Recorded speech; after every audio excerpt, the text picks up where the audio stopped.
Bonjour et bienvenue dans une nouvelle vidéo dans le cadre de la formation Design Tech Academy. Nous allons parler de la programmation orientée objet en PHP, ce que j'appelle la poux. Alors la poux. La poux, c'est la femelle du pou.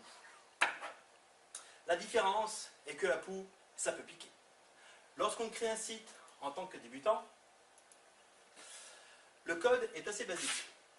Pas besoin de beaucoup de connaissances et cela marche bien.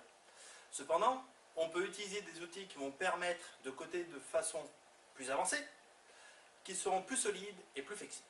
Vous l'aurez compris, une de ces méthodes est la poux. Cela n'améliore pas le site ni l'application, mais cela va organiser le code, qui permettra de gagner du temps, de clarifier son code. Cela n'améliore pas de moduler et collaborer plus facilement. Alors, la programmation orientée objet, c'est un ensemble d'objets qui interagissent entre eux pour faire fonctionner une application, un site. Alors, tout est objet. Ainsi, une chaise est un objet, une maison est un objet. Pour être objet, la chaise a des caractéristiques. Dans un langage de programmation, on appelle ça des variables. Et en programmation orientée objet, on appelle ça des attributs. Alors, comme attribut, on a des pieds, un siège, un dossier. Ensuite, la chaise a des capacités. Ce sont des fonctions. Ou, en programmation orientée objet, c'est ce qu'on appelle des méthodes. Ainsi, on peut s'asseoir sur la chaise ou, tout simplement, se déplacer avec.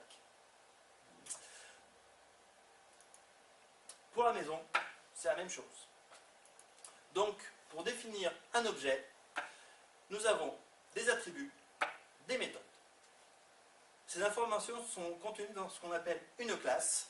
La classe, c'est le plan de construction.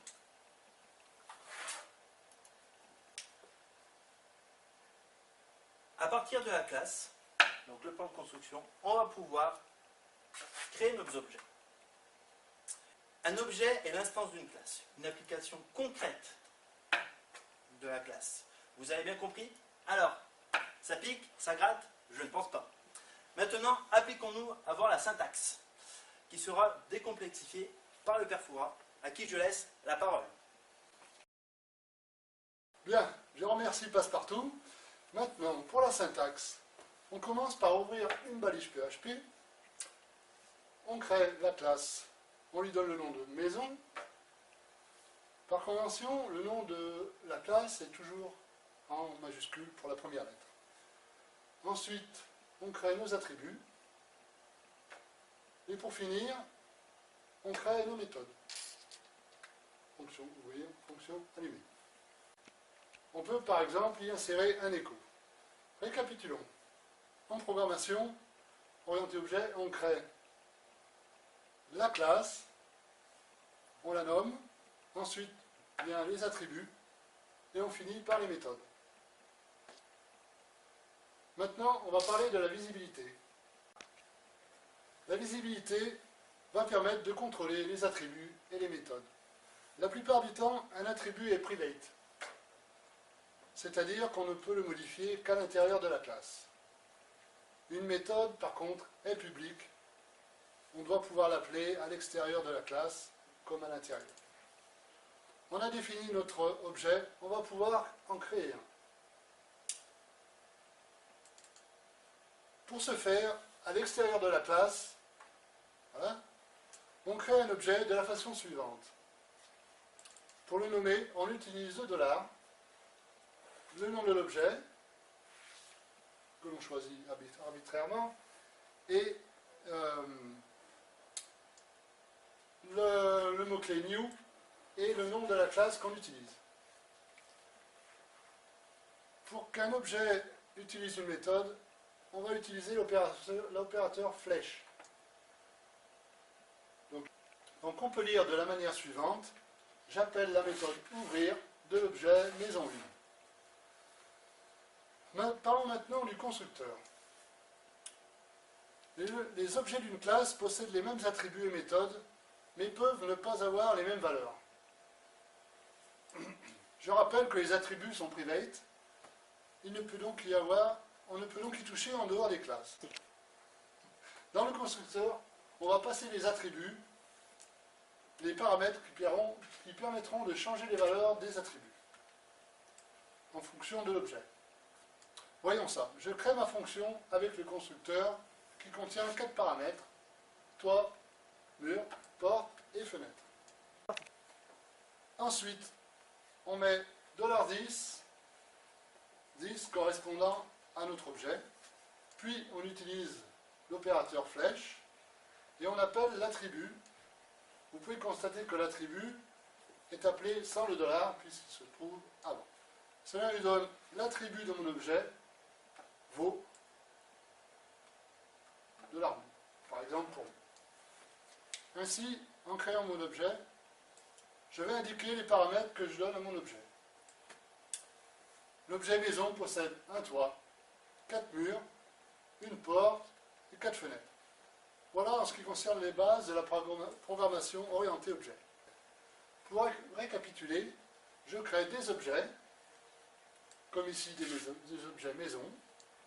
Je rappelle que les méthodes sont ouvrir et allumer la lumière pour ces objets. Je veux créer aussi d'autres objets comme des hommes, dont les méthodes sont se déplacer et parler, des routes, etc. J'attribue une maison à un homme, une route pour relier chaque maison et pour permettre aux hommes de se déplacer.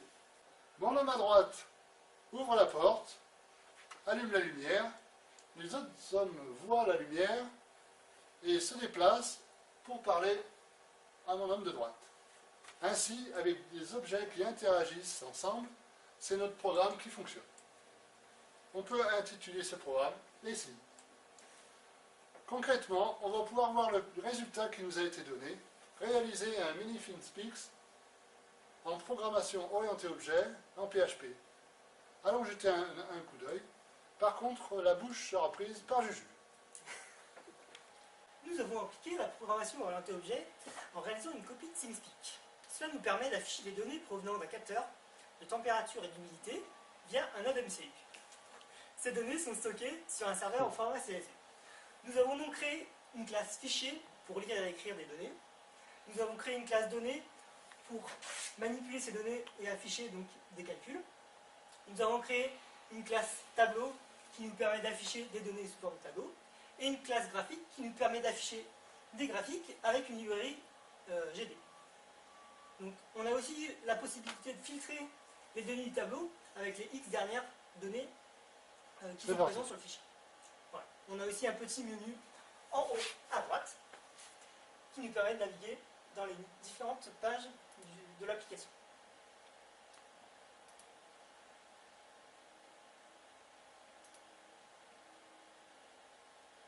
Maintenant que nous avons vu les bases de la programmation orientée objet, je n'ai plus qu'à vous souhaiter une bonne continuation en vous rappelant que cette vidéo vous a été présentée par le groupe Tarlomo au sein de la ZDNTech Academy.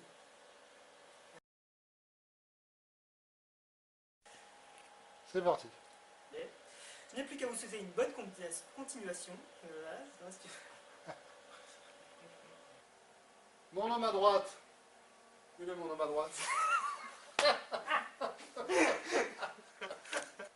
On met $10 pour rappeler le nom de la fonction, le nom de la classe, de l'objet. C'est-à-dire qu'on peut le modifier. Merde.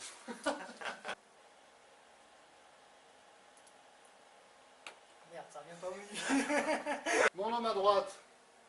Où est mon homme à droite?